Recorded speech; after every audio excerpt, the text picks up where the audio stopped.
as a creator, obviously you can go out there and try to get the bag from the brands, right? But what you talked about in your Revo presentation was getting off the platform, right? Building communities, Patreon, stuff like that. I want you to give me some of that thunder on how one as a creator can monetize that content outside of just getting the brand deals. Yeah. So thank you for that. We went to Revolt World this year. Revolt is an amazing partner with us. Shout out to Detavio, shout out to Aki, shout out to the entire team over there. Like those guys have really helped us to position ourselves in a better light holistically, right? Sure. And so what they allowed us to do, we presented a cash flow to content masterclass at Revolt World. Shout out to the Devons as well. All their names are coming back to me as I'm thinking through them now. Which, and really being able to help creators understand you're making content, but how you turn it into money. Yep. Which, to your point, doesn't always come from brand money. Or AdSense. Right. Yeah. And so first step we always talk about in this process. So for us, it's a 3-step process. First, it's find your niche. Second, know your worth. Third, create a content kingdom. So first step of that, find your niche. A lot of times people create content and they just create a whole lot of content and it's completely random and they don't know what people are actually tapping into them for. So if you really want to turn that audience into money, you got to figure out what is it these people actually coming to you for? Like kind of the example that I just gave a few minutes ago around parents, right? Yeah. Husband and wife, single parent. These are people that are now outside in the social stratosphere that lean into you because you're helping them to understand how your day ties into their day. It looks the same. And so the niche that you now have, well, this is what people will actually pay you for once you understand why people follow you, right? And we talk about using polls.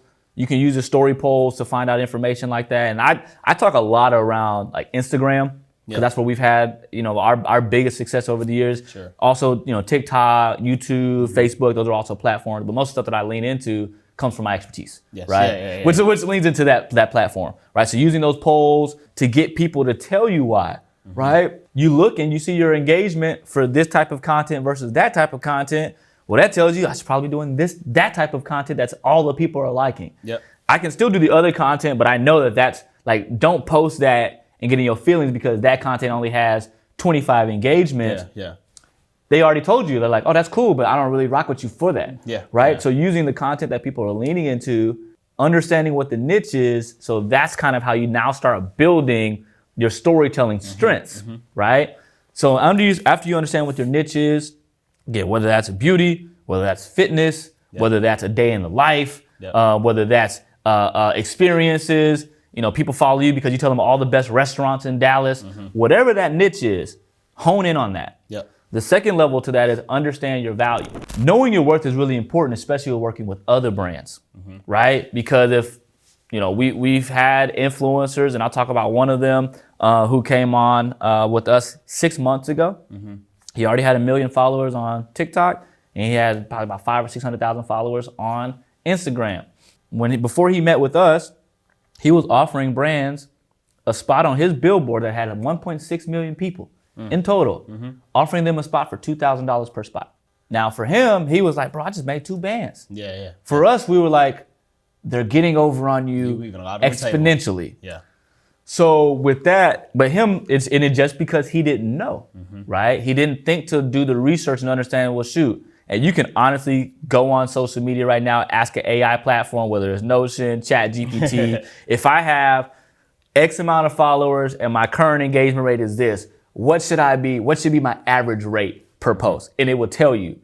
We showed him that, and we actually built it around that. It's like, okay, hold on. When you got somebody, XYZ brand is reaching out to you, you know that they're a Fortune 100 company, right? He's like, yeah. And we're like, all right, we'll be back. We came back to him with 3 posts for $45,000. Wow. And he was like, wait, what? And I think it was actually 1 post and 2 stories. And so that changed his whole mindset around, oh shoot, but he didn't know his worth. He didn't know the value of, we told him, we said, bro, you've done an amazing job to build, your platform is bigger than the brand that's reaching out to you. Now they may have better revenue than you, but their platform is smaller than yours. They're using your platform instead of their own channels Yep. to tap into your audience because your audience is bigger than theirs. Yep. Imagine Super Bowl ads, bro. This is one time of year. They're getting this one spot. They're paying buku dollars Millions for 30 because you seconds. have so many people that are watching. Yep. You got to think about your platform in the same way. Yep. So if you have 100,000 followers, you shouldn't be charging the same as if you have 750,000 followers. Yep. And you can't, right? People are getting more access. Their top of the funnel is getting a lot more activity now than they were before. So understanding that worth helps you to then charge the right prices. Yep. Now, that's focusing more on brand deals, brand partnerships. The third layer in that is, well, if you want to say, forget the brand partnerships, I don't need them. They're good as they come. Yep. But how can I monetize my platform without that? That's where this whole content kingdom comes into place, right? Yeah. Build your own content kingdom. Yeah. So take the content that you're building now and you give people a surface level on your social. You give them the real information in your content kingdom. Yeah. Right? So you see on social, and my boy, I love my guy, Not Carlton Banks. He's a hilarious comedian, based here out of Dallas. He just flipping his audience now to his Patreon channel. So Carlton's been building for years. And Carlton really thought about this because Carlton lost 1 million followers overnight. Wow.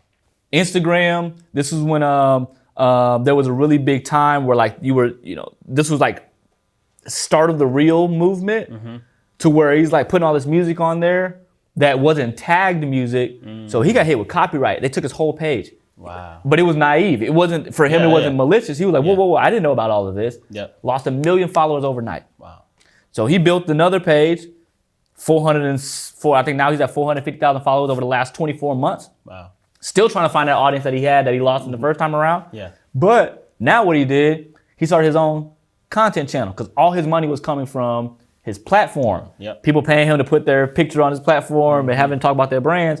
He said, man, I can't rely on that no more because if this happens to me again, I'm asked out twice. Yeah, right? yeah. Fool me once, shame on you. Fool me twice, that's my fault. Yep. And so now he's leveraging Patreon to where you'll see the teasers for his own content that he's building now because people love he's a comedian. Now he's developing his own content series. Well, just like you buy HBO Max subscription, you have a Netflix subscription, you now have a Carlton Patreon subscription. Yep. So you get my teaser content here, but if you want to watch, where you really tap into me, you want to watch, you pay $10 a month, and I'm building content on here every single day. Every day, yeah. We have other creators that are, again, talking about beauty, talking about education, fitness.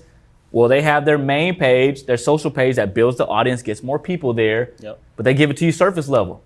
3 tips on how to build your muscle mass. Tip number 1, or even tip 1, 2, and 3, boom, boom, boom. To learn actually how to do it. Join my Patreon. Yep. You know what I mean? Or your school community. So we use school, Black Menswear. We use a school community, which we really allow for the networking purposes of, if you tapped in with us, you've been with us all over the year, you're an entrepreneur, you're an influencer, tap into the other brothers in this, as we've been to 25 different markets around the world.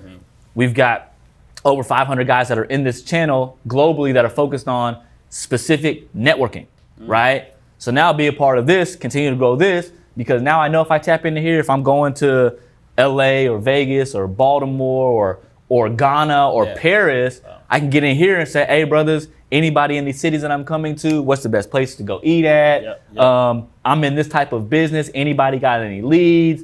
Those kind of things, that's what that network is for. And so being able to take your audience from something that you cannot control to a space that you can control is why it's really important to build your own content kingdom. But once they're in there, you got to give them what they came there for, right? You get them on a monthly subscription. They're in there. They're sharing like, oh my gosh, I found this information through this channel. Now you get more people that go into there because that content kingdom is the value that people are getting. So use your social platform to continue to build your audience. Tease them there. Tell them they got to join you in the behind the firewall, behind the paywall, if they really want to get more of that content. And now you become your own source for your own income at that point. And you're in control, right? You're in control. Love that.